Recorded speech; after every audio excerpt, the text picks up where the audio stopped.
Selamat siang Sobat Saber. Alhamdulillah pada siang hari ini kita mendapatkan berkah yang luar biasa karena bisa sowan ke kantor Bea Cukai Pak ya, Bea Cukai Blitar.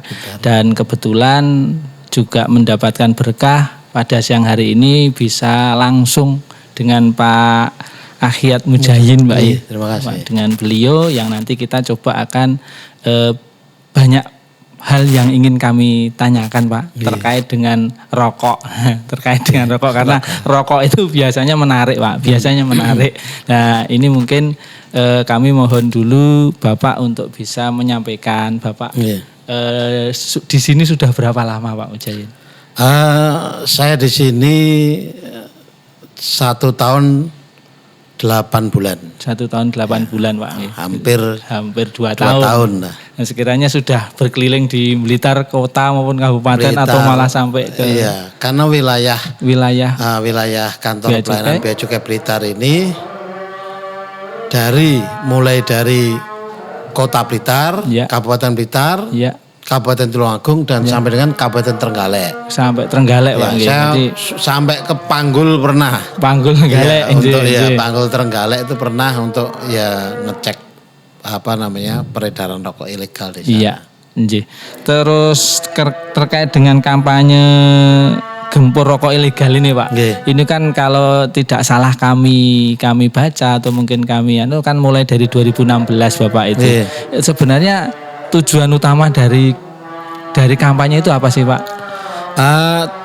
Tujuan utama dari gempur rokok ilegal itu adalah yang pertama itu adalah mengurangi peredaran rokok ilegal. Nah, karena rokok ilegal ini namanya rokok ilegal tidak membayar cukai.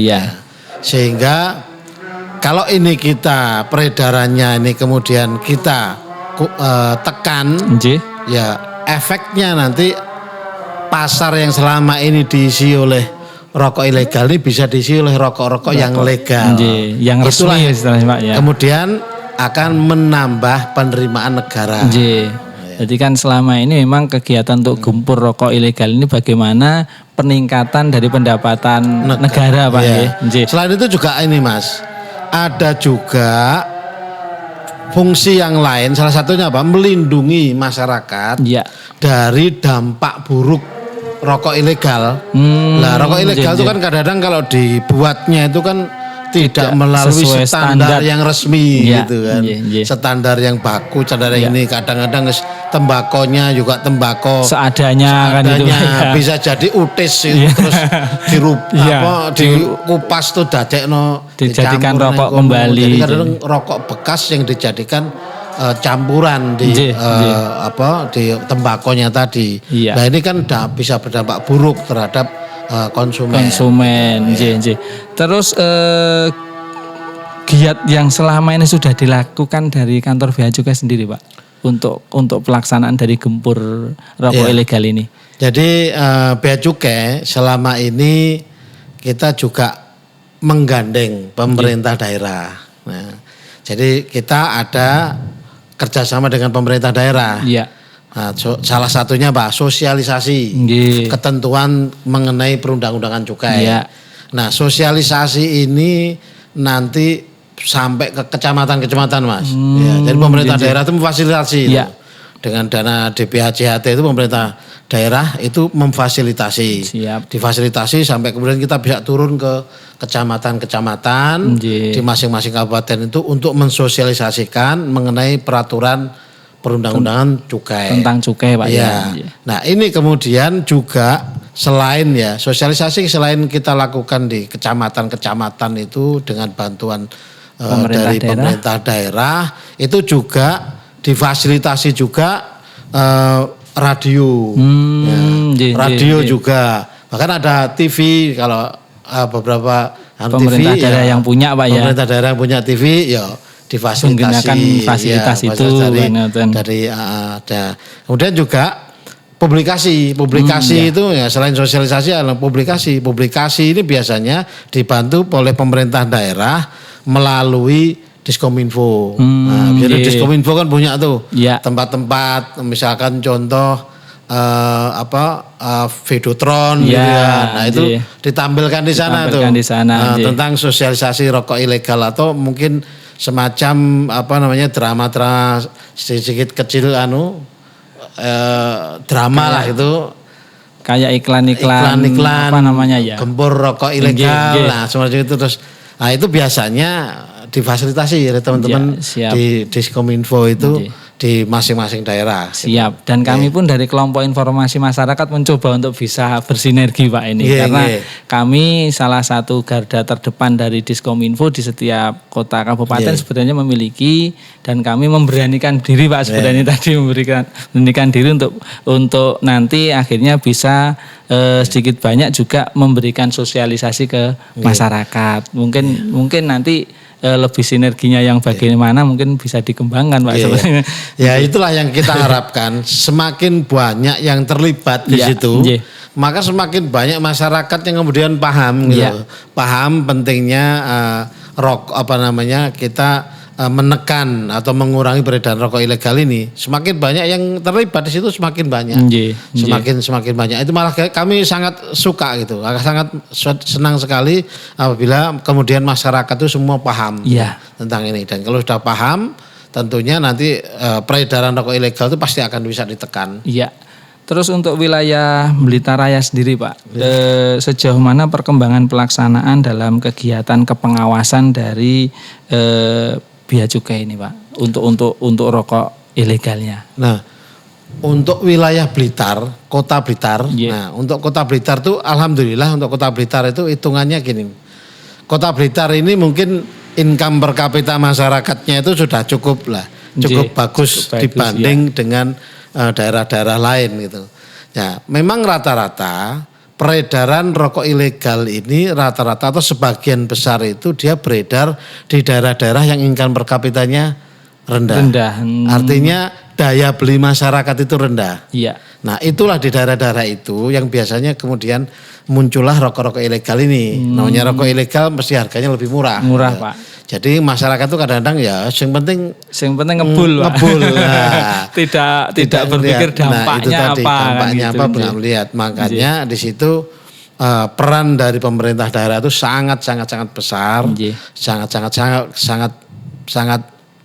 membantu kita lah, sangat membantu kita ketika kemudian kita menyampaikan atau bisa katakan mensosialisasikan tentang rokok ilegal ini. Dan mungkin selama ini yang kita pahami Pak, yang kita pahami itu yang akan kena sanksi hukum adalah pengedarnya. Pengedarnya itu mungkin yang banyak diketahui kan baru itu Pak. Terus untuk yang menikmati Pak ini atau istilahnya konsumen, apakah juga nanti akan kena dampaknya atau bagaimana, atau sekiranya sanksi-sanksi hukum bagi pengedar rokok ilegal ini sampai seperti apa sih Pak? Nah, untuk sanksi hukum untuk rokok ilegal ini memang ada beberapa tahap ya. Artinya kalau misalkan produsen ketahuan misalkan seorang itu memproduksi rokok ilegal, itu bisa kena pidana. Kemudian pengedarnya itu juga bisa kena pidana. Kemudian kalau yang pemakai itu memang saat ini belum ada Pak. Belum ada aturan-aturan yang pemakai itu kemudian dikenakan sanksi pidana. Itu belum ada. Namun kita berharap dengan sosialisasi bahwa rokok ilegal ini memiliki dampak buruk terhadap masyarakat. Kita berharap kemudian masyarakat itu dengan sendirinya paham kesadaran yang tinggi, paham mereka bahwa rokok ilegal itu ternyata ya itu tadi Mas tidak layak dikonsumsi karena kita nggak tahu secara standarisasinya itu seperti yang Pak Ujain sampaikan tadi, apa benar-benar tembakau yang masih bagus atau malah dari UTIS yang terkumpulkan kan begitu campur itu. Ini yang masyarakat kadang-kadang kan belum paham. Dan ini yang kemudian harus kita edukasi masyarakat. Kita sampaikan ke masyarakat, kita edukasi masyarakat bahwa dampak buruknya rokok ilegal itu apa gitu. Terus nanti akhirnya bisa mengurangi pendapatan negara kan gitu Pak. Akhirnya proses pembangunan juga terkendala karena banyak masyarakat yang rokok ilegal kan. Pesan moralnya adalah lur ojo ngerokok ilegal, tuku rokok sing ada cukainya gitu Pak ya. Ada cukai. Kalau memang mau beli rokok, maksudnya kita bukan mengajak untuk ayo merokok, bukan istilahnya. Bagaimana pemerintah terus berupaya untuk bisa mengendalikan peredaran rokok ilegal sehingga nanti pendapatan negara yang difungsikan untuk pembangunan dan lain sebagainya bisa tercukupi dengan baik, atau peningkatan pendapatan negara yang implementasinya adalah kembali ke masyarakat Pak nggih, untuk pembangunan kan begitu. Nggih. Kedepannya Pak ini, kedepannya kira-kira kebijakan apa yang perlu diperhatikan sehingga bisa semakin mengurangi praktek rokok ilegal Pak ini Pak? Sebetulnya secara ini banyak Mas, kebijakan yang dari pusat ataupun dari wilayah untuk mengurangi dampak ini banyak sekali. Yang pertama, salah satunya kami juga melakukan sosialisasi, dibantu juga oleh pemerintah daerah kepada masyarakat agar mereka kemudian kalau memiliki misalkan usaha rokok gitu itu, nah kemudian kita asistensi mereka. Kita asistensi mereka agar kemudian mereka itu paham bahwa jangan sampai mereka kemudian memproduksi rokok ilegal. Nah, beberapa akhir-akhir ini sudah mulai Pak. Sudah mulai mereka kemudian mengajukan kepada kita untuk membuat NPWK baru. Jadi semacam izin dengan perizinan itu dia bisa memproduksi. Kan kalau seperti itu kan kemudian kita edukasi permasalahannya apa. Misalkan permasalahan permasalahan mereka penyiapan material. Kita juga asistensi juga gitu. Asistensi kalau sampean bingungnya material, ada beberapa ada beberapa yang siap juga dari daerah-daerah itu, daerah lain itu yang siap memasok juga kan gitu. Ini nanti kita kita hubungkan dengan mereka. Silakan berhubungan sendiri. Ya misalkan kayak sampai bahkan melewat kantor Mas. Jadi antar kantor Pak ya. Iya, jadi kalau kebetulan di sini tuh kan ada salah satu sentra tembakau itu daerah Jember sama daerah Situbondo nggih. Jadi daerah Paiton sana. Nah, itu masih di bawah wilayah Jawa Timur 2 juga. Nah, ini di bawah kantor Jember. Kita komunikasi dengan sana bisa. Kantor Jember. Nah, sana yang industri tembakau misalkan industri tembakau yang menyiapkan tembakau di daerah mana produksi rokoknya, produksinya. Nah, kita silakan bisa saling support sebenarnya, saling memberikan informasi. Nah, ini saya harapkan dengan begitu itu akan mengurangi. Kemudian yang lebih penting lagi itu tadi perlu juga memang untuk mengurangi ini kita mengaktifkan penegak hukum. Jadi kita selama ini kita dibantu. Jadi dalam kita melaksanakan kita kan melaksanakan proses ya. Jadi untuk mengurangi salah satunya ada dua strategi di kami adalah dengan operasi pasar. Operasi pasar itu lebih pada edukasinya. Edukasi yang dimana nanti kalau kita pas ke toko gitu kemudian kita dapetin rokok ilegal, ini kita kasih edukasi mereka, kita arahkan mereka agar jangan menjual lagi. Nah, rokok ilegalnya kemudian kita ambil untuk kita amankan. Nah, ini salah satu bentuk edukasi. Jadi tidak langsung melakukan ada tindakan penindakan enggak. Nah, penindakan ini lebih kita nanti kalau istilahnya diomongnya angel. Iya, samong angel. Dilek nek ra kena itu.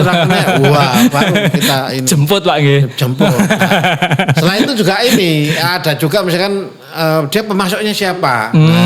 Agennya siapa yang pemasoknya? Ya kita kejar agennya gitu. Kita kejar agennya, ya kita istilahnya kita selesaikan mereka, artinya kita bisa pidanakan. Berapa kali kita memidanakan agen-agen atau pengedar. Nah, ini biasanya kita juga dibantu gitu. Kadang-kadang ada beberapa ini selain pemerintah daerah melalui Satpol PP, Satpol PP atau mungkin dinas yang lain membantu kita turun ke lapangan operasi pasar salah satunya. Nah, kemudian juga kalau kita melakukan penindakan tuh kita dibantu juga sama kepolisian. Kepolisian. Jadi polisian tuh dia membantu. Selalu mendampingi. Mendampingi kita penindakan mendampingi. Satu juga mengingatkan kita juga biar lebih transparan. Kemudian nanti biasanya tersangkanya ya kita karena nggak punya tempat tempat tahanan sendiri. Nah kita titipkan. Kita kan Polres gitu. Polres kita titipkan. Nah kemudian kalau misalkan kayak TNI, kadang-kadang kita pas turun pun dibantu sama TNI. Kadang-kadang dari Propam, gitu kan. Dan juga dari PM ya, dari PM juga dari TNI itu membantu kita turun. Pas kita turun itu ya untuk mengamankan anggota juga jangan sampai digebuki. Gitu. Kadang-kadang kan ada perlawanan dari pihak yang kita tangkap itu. Pakai masyarakat gitu kita dimasak, nah itu kita biasanya pakai PM gitu, mereka membantu kita jangan sampai kemudian kita istilahnya di lapangan digebukin ada resiko karena memang itu. Nah juga kalau udah pada tahap ke penyidikan, naik ke penyidikan, kita dibantu oleh kejaksaan untuk segera diselesaikan proses hukumnya biar cepat gitu. Itu sangat dibantu oleh kejaksaan. Makanya rata-rata ya paling lama 3 bulan, paling lama itu kalau sudah kita masuk kejaksaan, karena kejaksaan betul sangat membantu juga, membantu kita untuk menyelesaikan kasus-kasus yang sudah kita sampaikan ke sana. Dan yang penting lagi salah satunya adalah rubasan. Nah, ini yang jarang diketahui oleh masyarakat. Jadi rubasannya juga bantu kita, karena kadang-kadang tangkapan kita banyak, lama kita nggak punya gudangnya. Terus kita ditempatkan di mana kan gitu? Mau tempatkan di mana barang-barang ini? Akhirnya kita titipkan ke rubasan. Kita nitip ke rubasan, Pak, ini dengan surat gitu, kita nitip barang tangkapan kita agar bisa disimpan dulu di sana. Bahkan di simpan sana itu tidak hanya tangkapan rokok atau minuman tadi, bukan. Bahkan alat angkutnya pun kita dititipkan di sana, Pak. Karena di sini tempat parkirnya taruh di sini. Tempat terbatas kalau taruh di sini ya. Perlu luasan kantor mungkin, Pak. Itu modal lagi. Gitu. Jadi akhirnya kita titipkan di sana. Jadi ada beberapa tangkapan yang kemudian alat angkutnya kita nanti titipkan di rubasan juga. Berarti pada prinsipnya untuk pelaksanakan aktivitas kantor Bea Cukai sinergitasnya dengan lintas sektoral maupun dari masing-masing aparat ini juga saling bersinergi, Pak, sehingga kekuatan ataupun rasa aman dan pengurangan risiko di mungkin petugas-petugas yang di lapangan juga terjaga kan. Dan mereka jadi ketika bekerja itu jadi punya punya keberanian gitu. Punya power. Aku enek sing ngewangi kan. Orang biasanya kan podo-podo istilahnya bareng-bareng sesuatu dikerjakan bareng-bareng jadi ringan gitu. Dan cepat selesai gitu. Siap. Itu ya alhamdulillah semua ya selama Blitar kantor pelayanan Blitar ini bisa dikatakan dibantu semua oleh pihak-pihak tadi. Baik pemerintah daerah, kemudian kepolisian juga, TNI juga, kejaksaan juga, dari hukum dari rubasan tadi. Itu betul-betul membantu kita. Terus untuk Pak, perkembangan sendiri, Pak. Kalau perkembangan kasus atau mungkin dari tahun ke tahun untuk peredaran rokok ilegal ini di Blitar bagaimana, Pak? Apakah masih tetap saja atau mungkin semakin menurun atau bagaimana, Pak? Fluktuasinya, Pak. Fluktuasinya itu sebetulnya itu sangat tergantung dari kebijakan juga ya. Jadi kadang-kadang ketika kemudian naik harga tembakonya, bukan harga tembakau, tapi harga rokoknya naik, tarifnya itu naik. Tarifnya naik terus, itu potensi munculnya rokok ilegal. Dan tahun ini kelihatannya rokok naik, Pak, ini. Sekarang kalau kita lihat untuk rokok-rokok yang bermerek itu kan rata udah di atas 20.000. Siap, Pak. Di atas 20.000. Di atas 20.000. Itu yang isi. Itu akan menjadi potensi berarti, Pak, ya. Jadi kenaikan tarif itu menjadi potensi. Potensi untuk munculnya rokok ilegal. Karena tadi banyak masyarakat yang kemampuan membelinya itu rendah. Daya belinya rendah. Daya belinya rendah. Terus pengennya ngerokokan itu. Tapi pengen ngebul. Kan. Nah, ngelinting sendiri nggak mau Pak biasanya. Ngelinting sendiri itu kadang-kadang nyari materialnya kan sulit ya. Sing tersedia di pasar itu seperti apa. Makanya itu tadi yang memang harus diperhatikan. Antara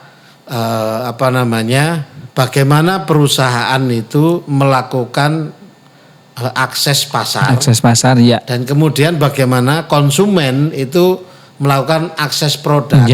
Nanti akan ketemu di pedagang eceran, Mas. Akan ketemunya itu irisannya di pedagang eceran. Jadi perusahaan rokok ini memerlukan pedagang eceran untuk memasarkan barangnya, memasarkan ke konsumen. Nah, konsumen memerlukan pedagang eceran untuk membeli barangnya. Nah, permasalahannya di pedagang eceran ini. Iya. Nah, di pedagang eceran ini kalau dia menjualnya ini rokok ilegal, ya akhirnya ya konsumen dapat rokok ilegal gitu. Iya. Akhirnya konsumen dapat rokok legal, ya pasti konsumen nanya, rokok sing murah ana ora? Ono iki. Terus sing ilegal. Nah, itu tadi repot akhirnya kan. Nah, ini yang mungkin ya edukasi kepada pedagang eceran ini pun menurut saya penting. Baik dari sisi istilahnya pemahaman mereka mengenai rokok ilegal itu juga mengenai hukumnya. Resiko yang harus diterima Pak nggih. Karena selama ini terus terang untuk pedagang eceran ya yang ngecer itu memang enggak banyak di tokonya dan rata-rata konsinyasi Mas. Jadi pabrik-pabrik sing ilegal tadi naruh barang iki barangku ditaruh di situ. Nah, enggak usah bayarin nanti saja. Kalau sudah laku sudah laku. Dan itu jadinya ketika kita istilahnya melakukan operasi pasar tadi kemudian kita tangkap di situ, kita mau memidanakan juga mikir-mikir juga gitu. Wah, ini cuma 2 slop toh. Istilahnya biaya kalaupun kita naikkan ke penyidikan lebih mahal daripada 2 slop tadi. Daripada 2 slop tadi. Penyidikan mesti mahal kan, perlu biaya juga kan itu. Berarti istilahnya tetap dengan pendekatan yang humanis untuk ada pendampingan, ada sosialisasi. Sebenarnya kan dari Bea Cukai juga mengedepankan itu Pak nggih.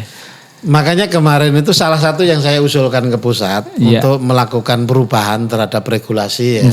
Salah satunya itu tadi, tolong kalau misalkan pedagang eceran ini dibedakan. Artinya gini, pedagang eceran ini kalau bisa jangan pidana posisinya, tapi denda administrasi aja. Gitu. Itu saya sampaikan. Denda administrasi saja. Artinya kalau misalkan dia jual, ya dia didenda administrasi. Itu rokok yang dia jual ini berapa batang? Karena satu batang rokok itu kan cukainya kalau yang SKM, sigaret kreatif mesin yang ada filternya biasanya. Itu kan sekitar 500-an. Sekitar 500-an, di atas 500 lah, sekitar 500-an. Enggak bisa 500. Lah isinya 20, itu kan 10.000 ya. Nah, kalau aturannya kan 2 kali lipat. 2 kali lipat dendanya. Itu. Berarti 20.000. 20.000 satu pak. Lah kalau dia satu slop anggap aja 2 slop. Berarti 20 kan. 20 wis piro? Iya, nggih. 20.000 ping 20.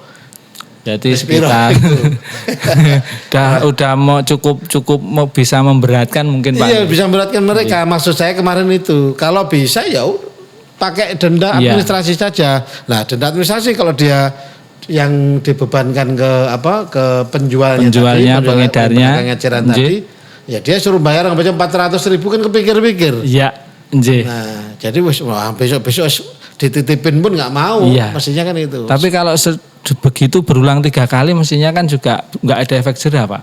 Ya makanya ketika kemudian kalau menurut saya ya dengan dengan cuma ditarik doang tanpa dikasih sanksi. Nah, paling cuma peringatan 1, peringatan 2, peringatan 3 mereka akan cenderung akan pulang. Karena memang mereka nggak rugi. Karena barang itu barang titipan. Nggak kulaan Pak istilahnya. Ditarik wis tarik-tariken kan. Tapi kalau ada sanksi mungkin efek jerah akan muncul. Iya, itu efek jerahnya tadi akan muncul. Terima kasih Pak Mujain. Jadi mungkin kesempatan ini kami banyak belajar dari bagaimana kantor Bea Cukai di dalam melaksanakan aktivitas, bagaimana bisa mengedukasi ke masyarakat, dan mudah-mudahan nanti masyarakat juga makin mengerti, makin sadar diri bahwa untuk bisa menikmati rokok itu harus yang legal kan gitu Pak. Harus yang legal. Harus yang legal karena juga membantu pendapatan negara untuk proses pembangunan juga kan gitu, dikembalikan ke masyarakat istilahnya. Mungkin closing statement Pak yang bisa yang mungkin harapan Bapak terhadap aktivitas gempur rokok ilegal ini Pak.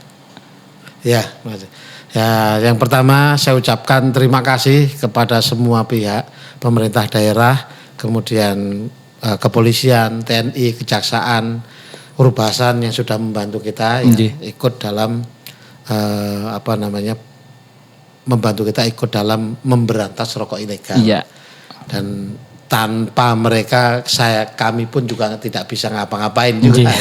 Alhamdulillah betul-betul dibantu pemerintah daerah dan dengan Kominfo, dengan dinas-dinas yang lain ya, dengan Satpol PP, mereka betul membantu kita untuk menegakkan hukum. Kemudian yang kedua, saya menghimbau kepada masyarakat, jangan lek wong Jawa ojo ngonsumsi rokok ilegal. Karena rokok ilegal itu dibuat dengan cara-cara yang tidak benar gitu.